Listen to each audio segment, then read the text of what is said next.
সোমাবলৈ প্ৰতিজন মানুহৰ বাবেই থাকে এটি সুকীয়া পথ। কাৰোবাৰ বাবে ফুলৰ পাপৰিৰ দলিচা,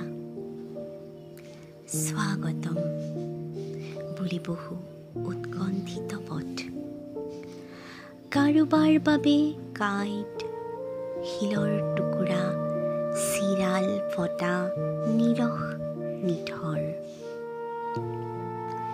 সঘন অহা যোৱাটো মচ নাখায়, পদচিহ্ন বিশেষজনৰ।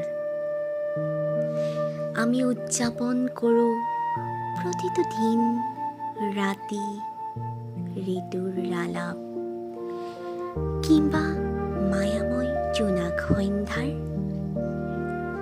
নিজান পৰি যোৱা ম্লান ওঠৰ হাঁহিৰে। যেতিয়া বুজাব খোজোঁ কি লুকাই আছে এই অশ্ৰুমালাত, তেতিয়াই উভতনি যাত্ৰা আৰম্ভ হয় প্ৰিয়তম বিশেষজনৰ।